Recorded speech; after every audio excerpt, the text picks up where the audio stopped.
in some ways they might move on considerably from here, or they might make refinements and adaptations to what we have.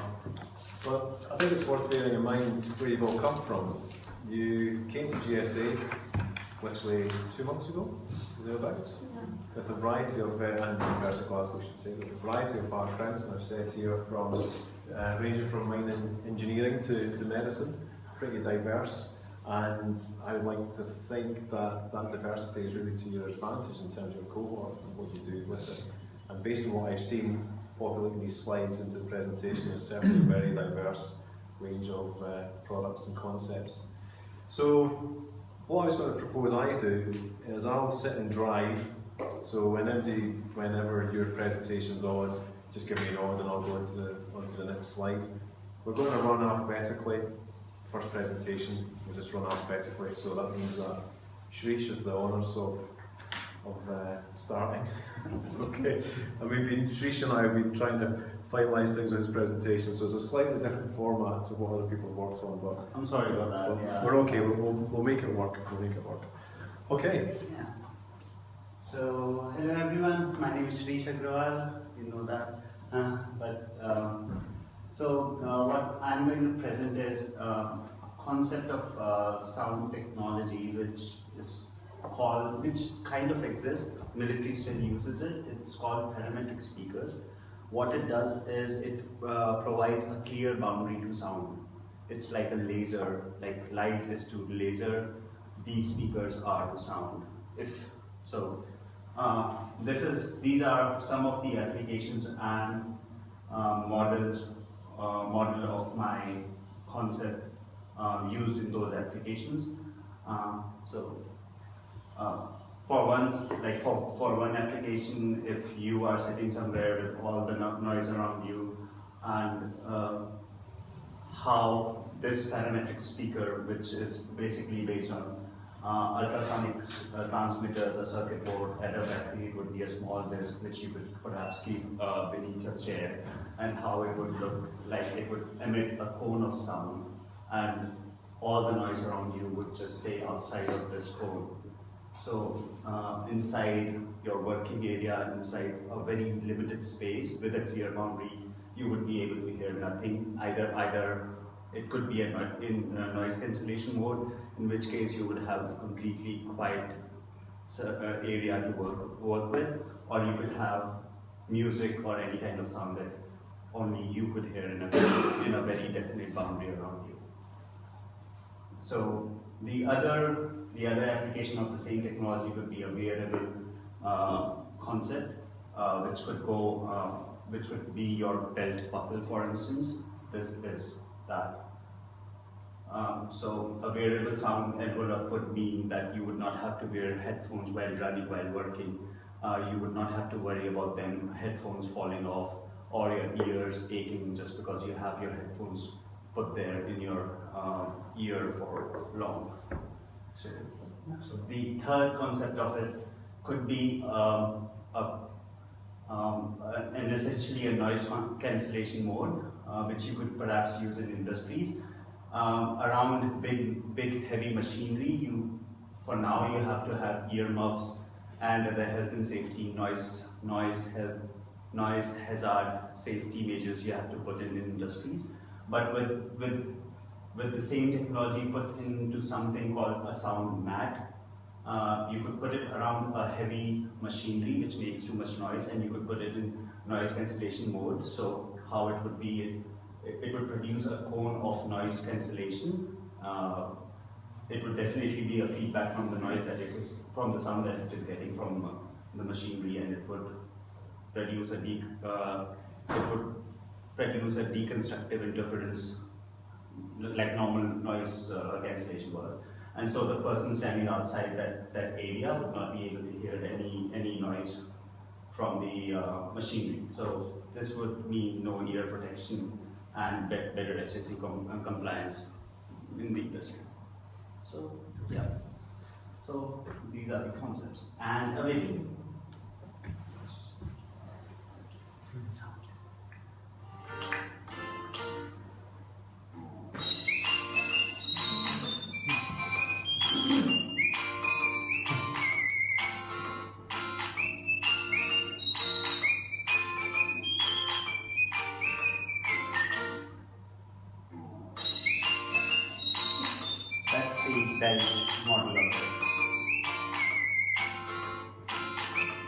That's the one that you keep in your chair.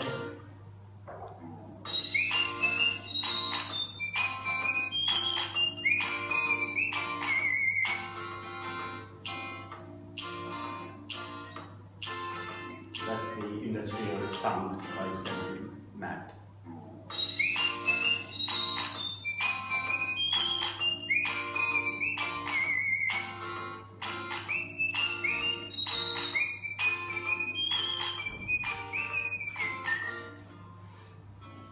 Thank you. Okay.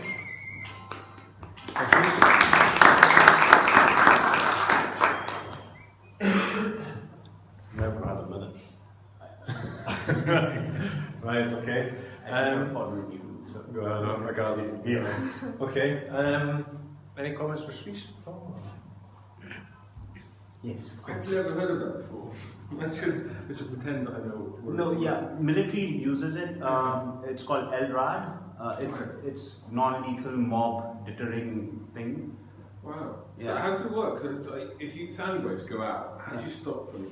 Well, right. So how it happens is, I was thinking of actually being able, the disc model that you saw, I think I could perhaps make a prototype of it, but I was just being lazy, I didn't make it. So yeah, so how it happens is, the ultrasonic transmitters, you modulate audible signals on ultrasonic transmitters, so like 40 kilohertz frequency, if you modulate it on a 40 kilohertz signal, audible waveform.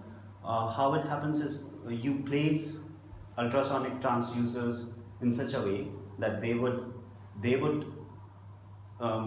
the 40 kilohertz frequency would interfere in a way that they would cancel out, and only what would be left would be the audible waveform that was modulated on them.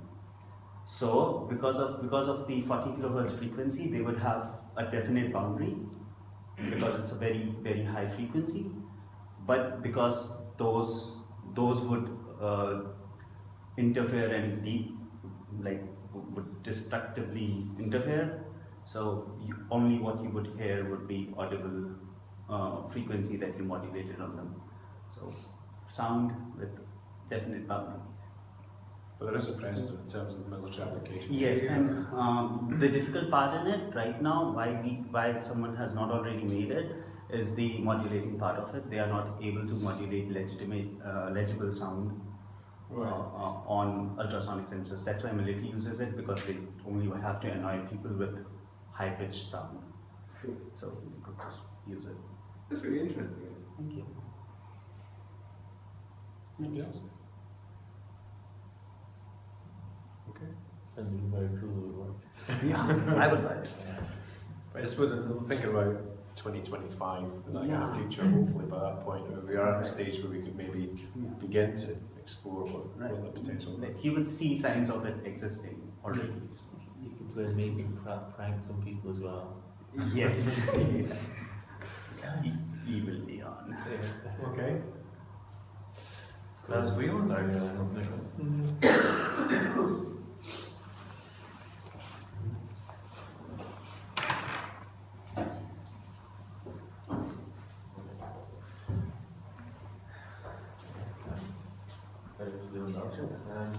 So my product is basically based around the idea of it would be great if you could control musical devices with your mind, or just with your thought processes.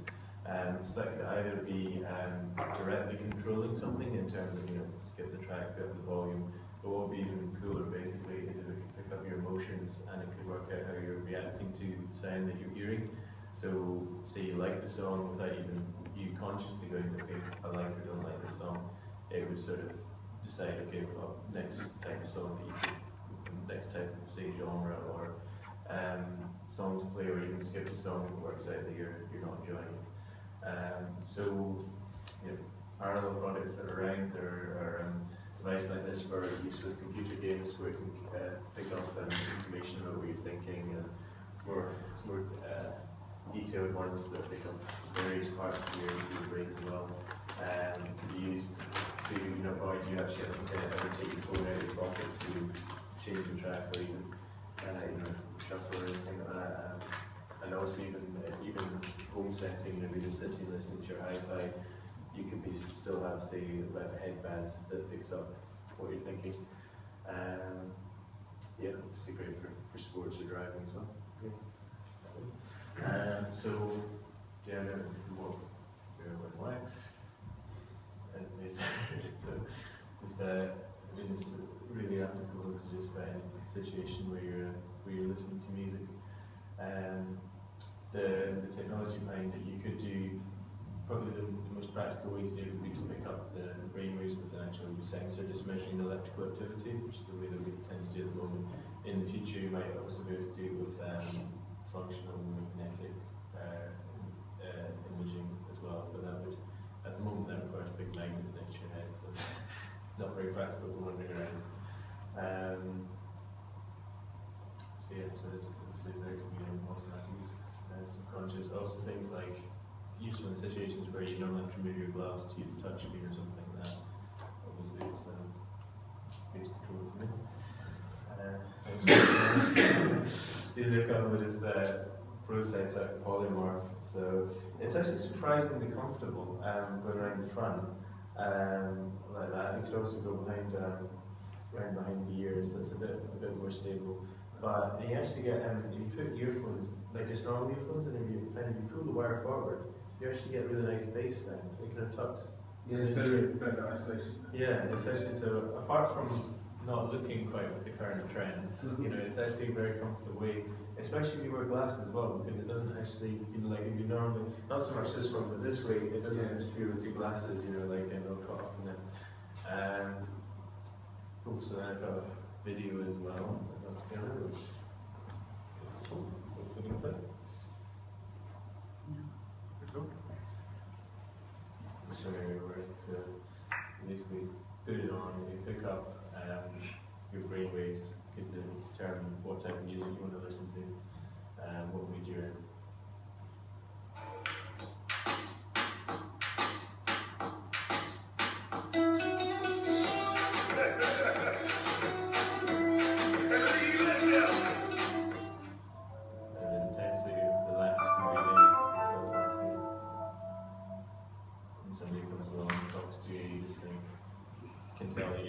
Actually listen to the music at the time, then go back to being relaxed.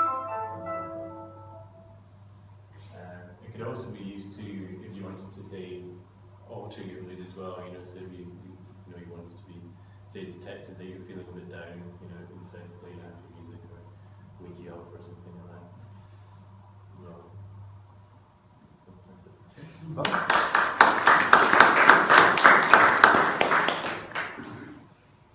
So it's good that you've actually made some physical prototypes and trying them out, even though it's rickety. Yeah, but it's basic, but it gives you an idea of certain things when you're talking about the comfort, like you kind of sense with the view position of the front. Okay. I suppose now the challenge is how you get that into more of a refined controls and a product, the presentation model, etc. It's interesting to see. What I thought we were talking about is, services like Spotify, where they obviously stream music. One of the big things that those companies are looking for is a way of working out what you want to listen to next, so that they can feed you the music.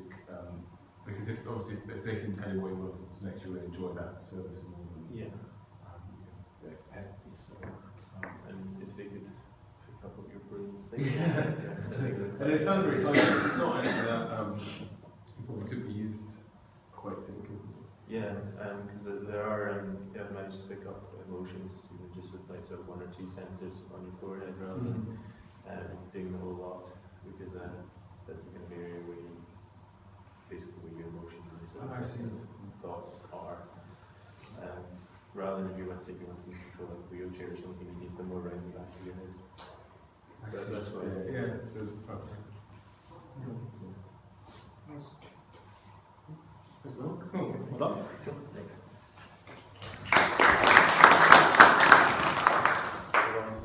Sonal, yeah.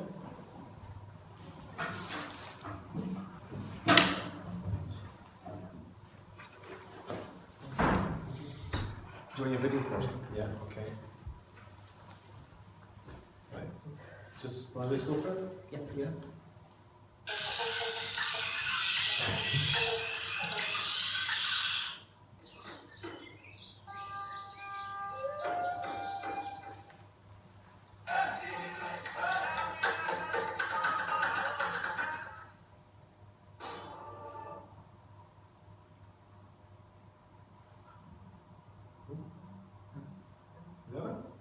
That's it.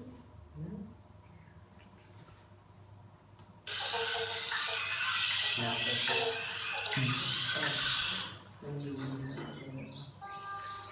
There was actually more 30 seconds left. Sir?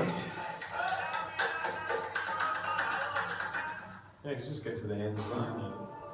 Yeah. Anyways, Sorry. so what I was trying to show here was that the evolution of music is very interesting for me, and when we talk about future, which is a project, so I took it how music began and how man and music were interrelated in a way, how instruments were interrelated in a way, and I think what I went on in this was that, but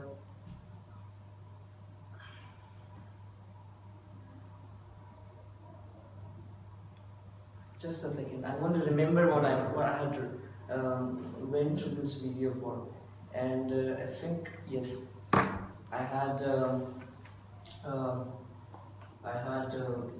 there were slides of evolution, and then there were slides of what was I trying to show? Evolution and something.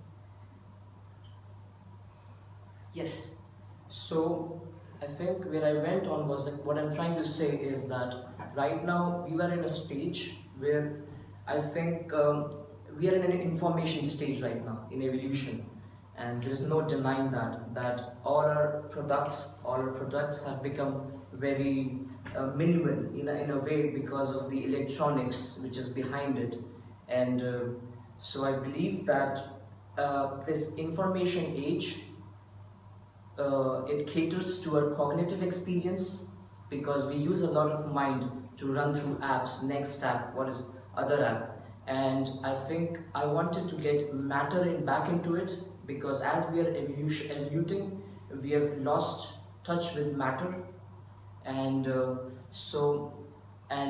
technologies of smart materials are already in the making. So in the future, I believe that matter will develop a form which is transient.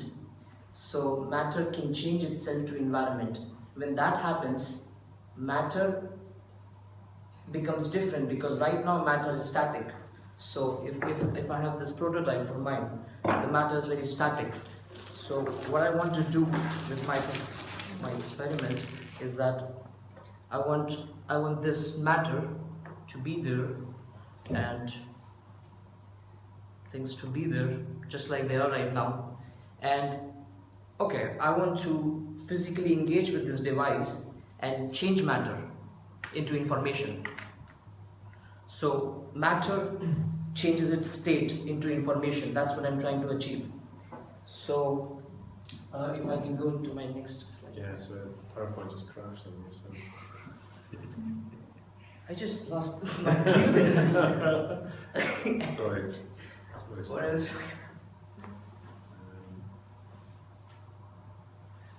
What would the music for me? Here we go. We're back at the running now. Yeah, so for whom is it?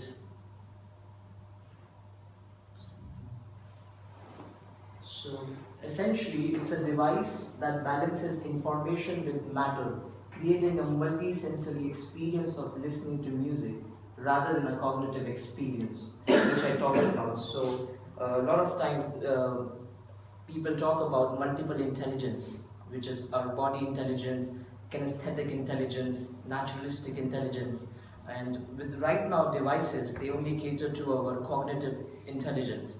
And I believe for the evolution, for the better of humanity, we need to get other senses involved with our devices. So that's the main idea behind it.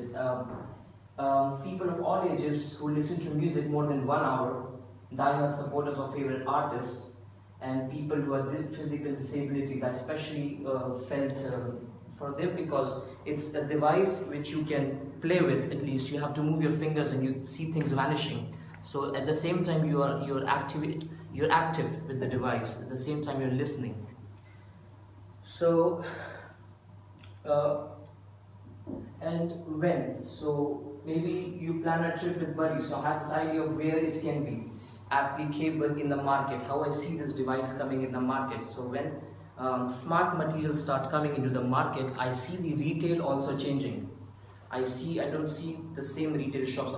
I see people going into retail shops and there are similar devices, which is this part of my device represents information, and this part of the device is matter. So what I was trying to show in my video is how it dissolves with the example of ice. So ice changes its state from solid to liquid. So similarly, matter changes its state from solid to information. So imagine a scenario where people go into retail and they stand in front of a device and they have a information thing and they scroll, and then their matter comes up and then they choose and then they go. So I'm trying to develop also for the artist a way of buying music, because I think for good music it's very important to buy music. That's the whole chain that things will work on. So it's that system I'm working on. So why? So that's the new retail environment of musical farms, which I believe is there, where people go with the buddy, let's go to the musical farm and let's get this thing. So that's why I talked about, like, to our more senses. If it's appealing to more senses, it's more engaging and more an immersive experience for us. Okay. The one first focus group. This one. Yeah. So okay, so I'll go to the last one. Sorry. Right. Okay. That one. Yeah. So this is this device which I'm talking about. So yeah. So if I want to play a song, so there are 3 basic steps in our musical device, which is like you have to search for music. That's the first step. Then you have to, that is navigation, and then you choose a song. That's the second step, and then you play the song. These are the 3 steps which our apps, which are working on the 2D plane right now, work on. So I'm trying to get this concept into 3D. What things will come out of that? So you can navigate here. So there'll be different layers of music, and each layer of music is different album. Say imagine. So I was imagining a device which you can scroll, and another layer will come on top of that. So you're trying to navigate different music albums in 3D. And then, okay, you like a song. You pick that song and you put it here. So that's the thing here which I have. And then as soon as you pick it there, it senses, and all this disappears, matter disappears. And what we have is now another 3 matter with probably a video right now. So now these things can also be physically manipulated. For example, I can change this to make it play, or I can revolve it to make it pause, or I can change the direction. So I'm physically engaging with information, and that's what I want the user at the end of the day, to physically engage with this device. So yeah, that's it. And first slide. So the parallel products, I think already 3D printing is already going, like you hear about bio products being printed. I believe in my products there will be more chips inside plastic products, so it's polymer and chips inside. That's how I imagine, but it's similar. There is this similar device which I drew inspiration from. This device is like, if you have this table and you put a dome, it will display the map around that dome in actual world. So it's trying to engage the dome in physical artifact with digital information. which is similar thing I'm talking about, I think. Then there is this 3D graphic design. So you can imagine a world in which things are projecting out in the streets when you're going. And then there is physical music instruments which will pop up because of that. So that's it. I forgot.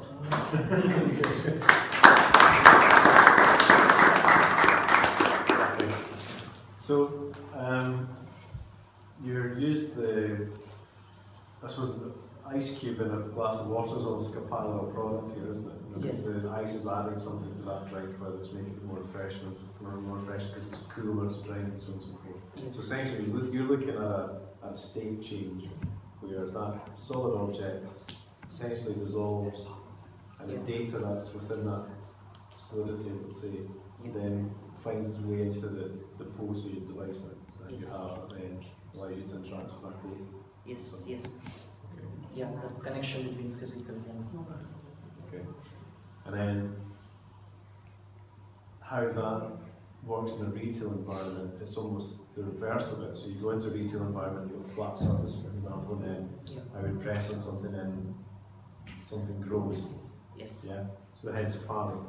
Sorry? Hence the farm, that kind of sense of cultivation and growth. Yes, exactly. Hence the idea of farm. So it's kind of replicating what I have here in the retail also. Here also I'm trying to grow sometimes.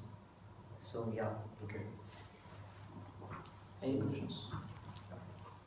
It sounds very clever, I just don't, I'm not clever enough to ask him about it. I don't know about there or me. But it's really good to watch. Nice one. Okay. Got Nikita now?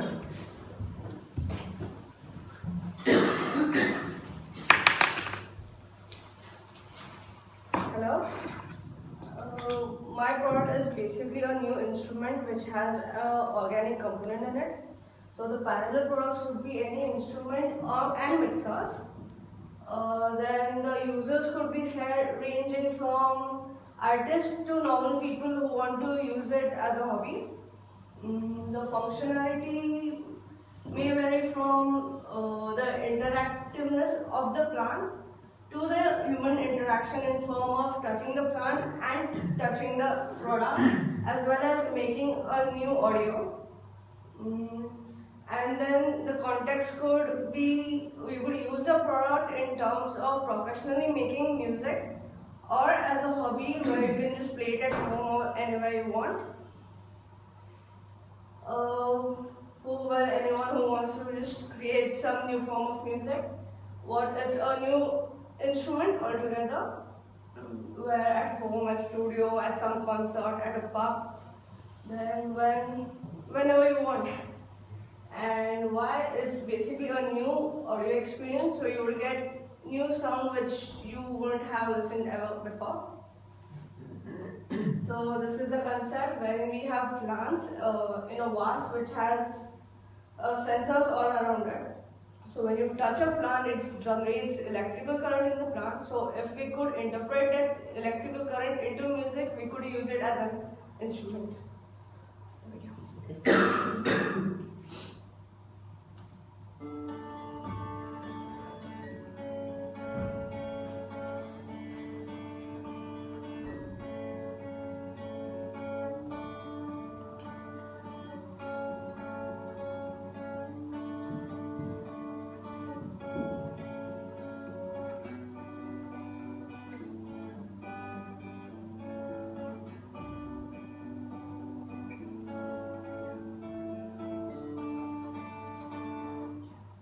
So the main basic thing I thought was one component that will have the plant and the other component that's a mixer. So I imagine in 2025 we will have a mixer which is less complicated and also which has a touch feature in it, and also it detects gestures, hand gestures.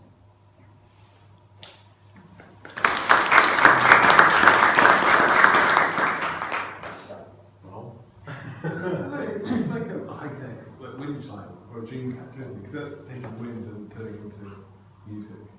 Quite old-fashioned. It's like you need to physically touch the plant to generate the signal Yeah. and then just interpret it. It's nice to hear. And I think that I imagine different plants would create different. Yes, different plants would create different frequencies, so we'll have different sort of audio for each another plant. Also, the way you touch them, it would vary the audio. Just want to got a kind of scenario in my head where you're out in the woods or in an area that you've never been in before, and you've got this little portable device and you can attach it to a tree or a plant and see what kind of noise it makes. A little journey of discovery in a different sense. Probably tell you when your plant's dead as well, wouldn't it? Sorry? Stop making noise. I'm just thinking about plants that happen now dead. It would let you know.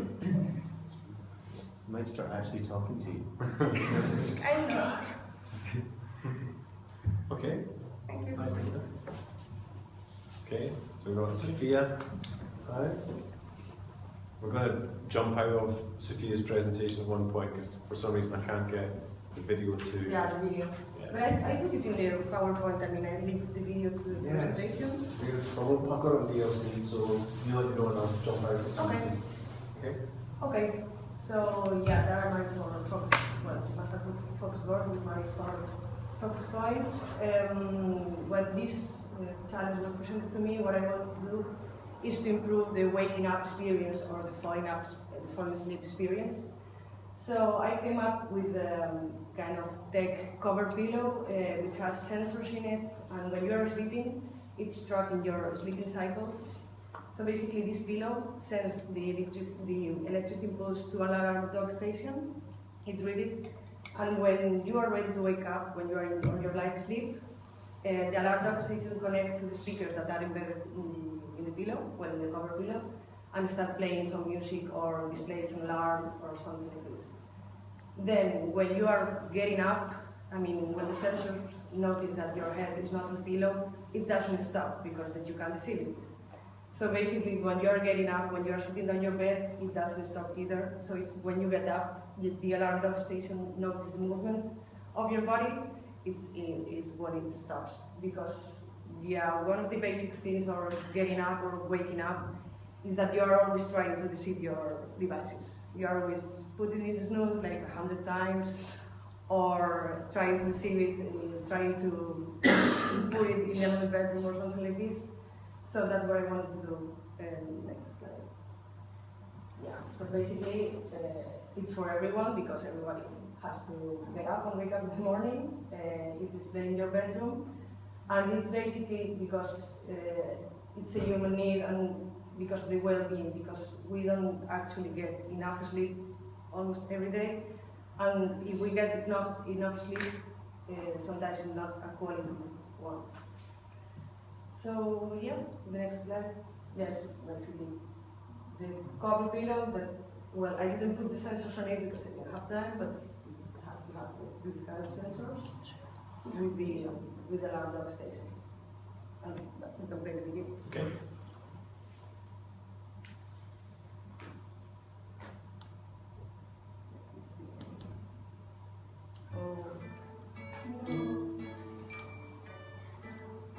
Okay.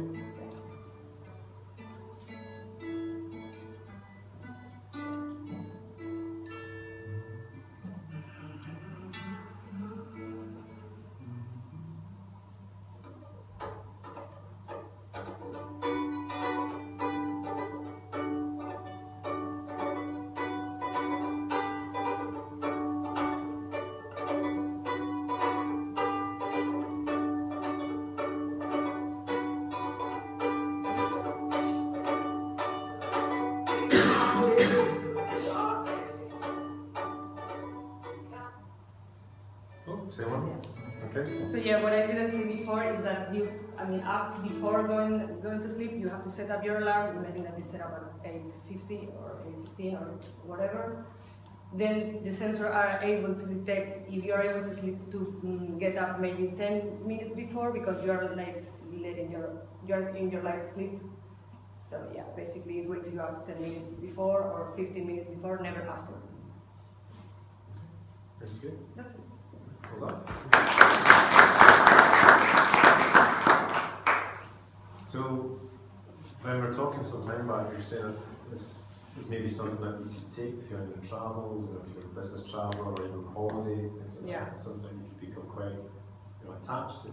And I know some people that do travel on, they take their pillow with them anyway, because it's like actually, well, it shouldn't be a pillow, although the image is pillow, it should be a cover pillow, so maybe you can take it with you, and yeah, you can change it, because not everybody uses the same kind of pillow. I mean, we all have different needs. So yeah, at first I was thinking about doing a pillow, but then a cover pillow seems more wise, and it seems wiser for this purpose. Also, I was thinking as well, this is a simple idea of the product. Then I was thinking about maybe people with insomnia or sick people with Alzheimer's or something like this. These kind of sensors can also pick up not your thoughts, but maybe your emotion, or you're feeling agitated, like to display some music or to display some familiar sounds in order for you to get sleep better. Or yeah, because also I was thinking about the experience of falling asleep, and this is the next idea for this project.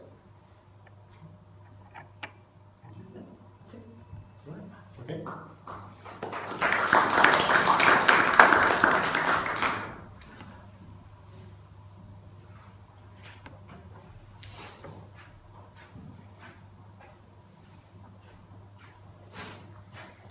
Hi, so I'm Chris, and basically my product, what I wanted to do with it was essentially make it a thermal device that would never have to be charged.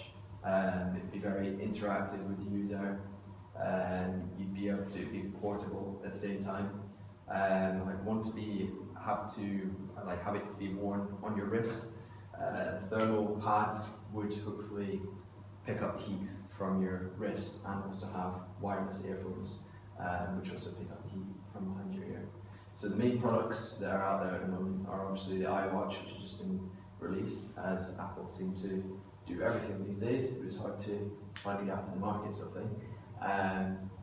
The thermal actual technology is out there. There was a watch a few years ago that was done by Seiko, and it worked absolutely fine. It would just be sort of maybe upgrading that, making essentially my product would have to draw more power and be far more interactive. With regards to function, as I said, I want it to be interactive, it has to be extremely portable. I want it to be thermally powered. That is the key part behind this MP3 player, or essentially interactive device that would be able to go around and actually work with other devices in your home or elsewhere. Probably want to aim it towards younger people, young professionals, towards athletes, people sort of kind of sporty, but overall, if you like the look of the product, then anyone can really get it. So in context of reasons, I would want it to be able to be used in the work environment, athletes to be able to use it for a variety of functions. As I said, to be portable, so be able to use it for travelling elsewhere and in the comfort of your home as well. So yeah, as I said, I want to aim it towards young professionals, students, etc. But it doesn't really matter if anyone can use the product. I've pretty much already gone through this, but main aspect of it is that it's thermal powered. The next basic aspect was to get rid of wires, to make it completely wireless, and that it can be very, very interactive with other products. We've pretty much gone through most of this, but yeah. Okay, so this is the product that I came up with. Called it the Thermal Infinity, as it would never ever have to be charged. So the wireless headphones, just there, as I've said before, they would be heated completely off of your own body heat. That would come with the product. The touch screen would be highly interactive. You wouldn't just be able to use it for music, you'd be able to use it for checking anything that you wanted online, or it's wireless, so pretty much the options are limitless. You've got your thermal pads just there, so I've already pretty much gone through this as well. It would take the heat from your body, the technology is already there. Alternatively, if you're not wearing it at night, it can be just left on something that gives off heat, even your coffee cup, radiator, or anything, and it won't charge by itself. The materials themselves, I'd like to make it out of be high quality products, so we want to make the main aspect out of it out of carbon fibre. and then sort of titaniums, etc. The main unit itself, the screen, would fold inside of itself, so again, applying to the fact that it would be extremely portable. So I didn't do a video, but I've got more of a user journey of how it would be used through a day-to-day process. So my user is a young gentleman called Gordon. He's a trainee lawyer from Glasgow, of course. So on his way to work, he would use it. It would be charging all the time, listening to music or whatever, just to get him up for those early mornings. Be able to check his emails, etc. on it. Anything that he wanted when he was in work, he wouldn't necessarily have to be in front of a desk or in front of the computer to get on with his day-to-day work. After his work, his hobbies are tennis, so he can still wear the product whilst he's playing sport. Obviously, your body will be giving off a lot more heat at this point. Still constantly charging the device, there'd be no problems with sweat, etc. Like, it would still be absolutely 100% usable. Then moving back to where he's headed home now, and the product actually folds out into an interactive flat view. It would be interactive with speakers, headphones. The two parts themselves actually are magnetic, so they would be able to be applied to any metallic surface. If you're in the kitchen cooking, you could be playing around with it, etc. And then at the end of the day, fold it away, leave it to charge overnight, and hopefully it will still be running. Absolutely. So, yeah.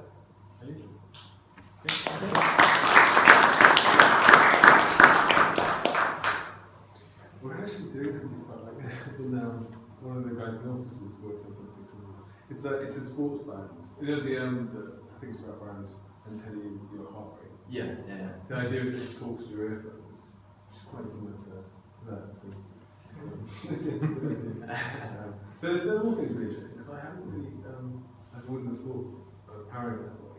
Yeah. Like most watches, but then mechanical watches, those are done with a kinetic, like a spinning rotor, which charges. They don't move your wrist, but things which. But it sounds like a good idea. I've never seen this Seeker. Was it thematic? Yeah, they did it quite a few years ago. It was like back in 2000. They made it, and it worked. Powered the watch absolutely fine. Obviously, it'd have to be upgraded a fair bit if it was going to power that kind of software. But like your key hotspots are on your wrists and behind your ear for. Yeah, that's true. Hopefully, be able to charge it absolutely fine. Yeah. Okay. All right. Cheers. Taylor now.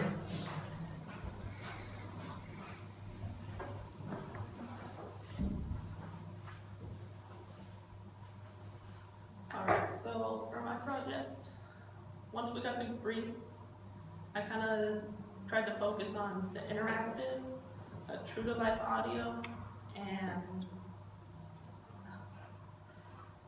sorry, I'm blanking right now.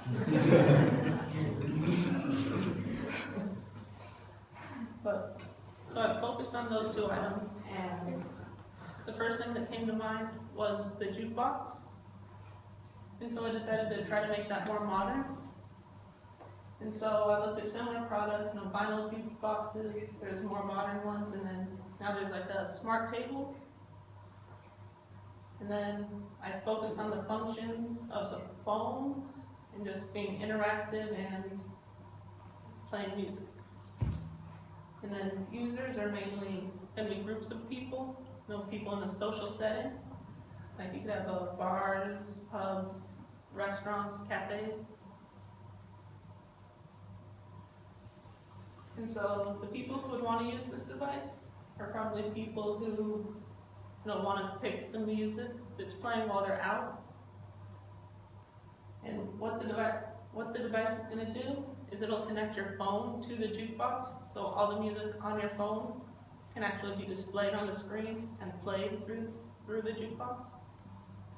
And so it could be in any social gathering place like a pub, and people might go to it while they're waiting for food or drinks to be served. And they'd want to use it because they're being given the power to choose what's being played. And so here's a 3D model of it.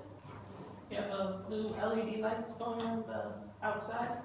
Then you have a display screen on the top that shows what's currently playing. And on the bottom you have a basically the music library that can be connected with the phone.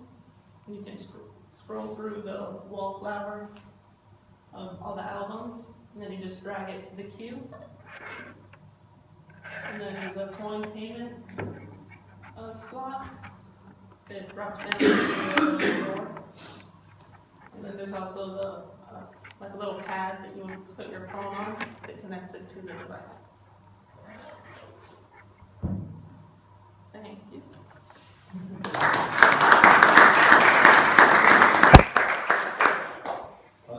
The calling factor, you've got to get up and go to it. So from a generation we had to do that with jukeboxes, and we're speaking about that journey that you made. What song are they going to choose? Is it already been chosen? So it's before good memories of that.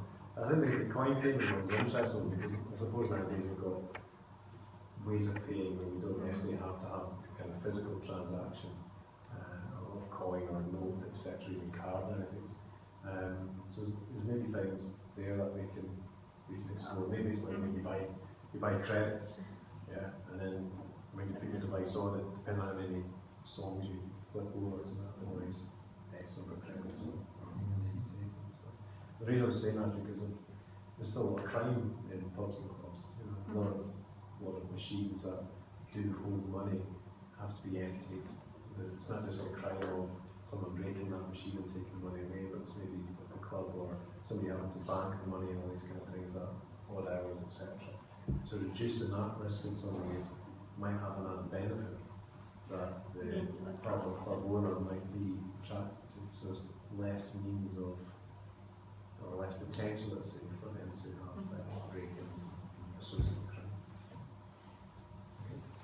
I think it worked really well with pub actually, because people have their own music. It can help well. Yeah. You guys should tie in together and then you can have free stage. We did actually. We did talk about it. Probably, Yeah. we are both too lazy to come up with it. Yes. We need to talk about it. There you go.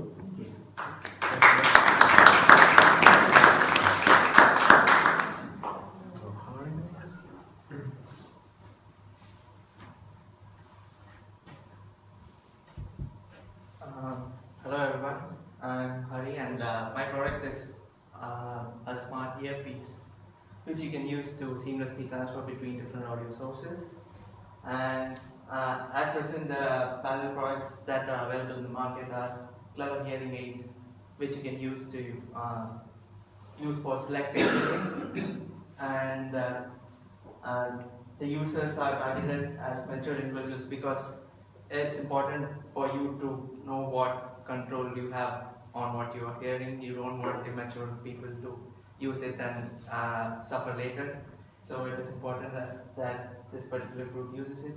And the functions, as Leon said, even mine is like it functions through your thought process, like it's thought manipulated. So based on the brain signals, you can just switch audio sources. And as Chris said, it charges using the thermal energy from the body or using the electrical impulses from the brain.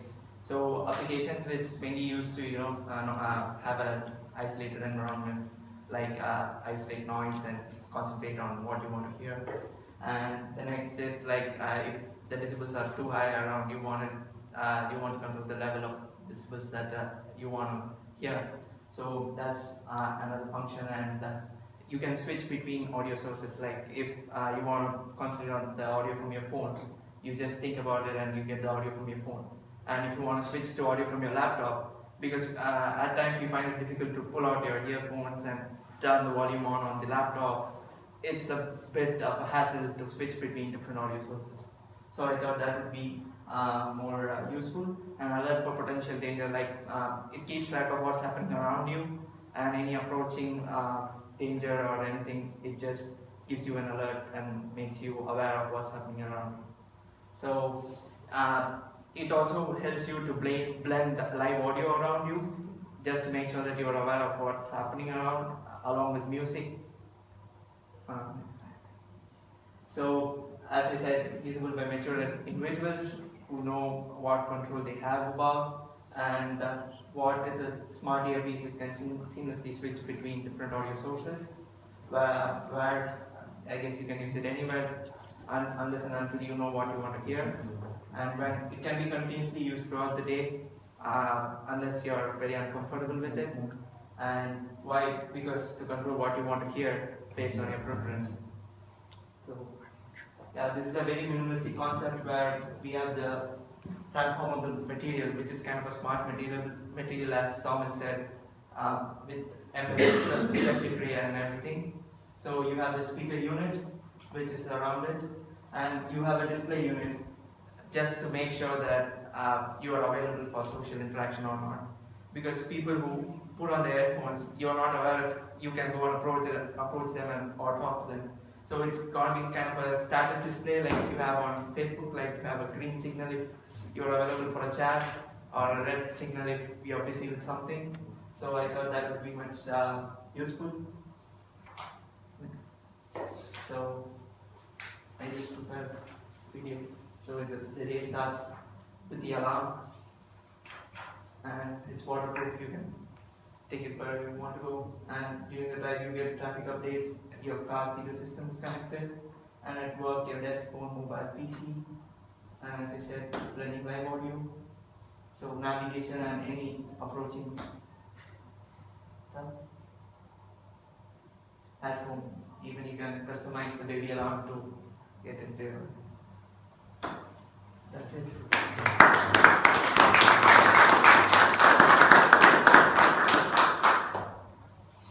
I think this is really interesting, the core of it, which is that you're completely closed off when you've got headphones on, and opening now is really interesting in this project.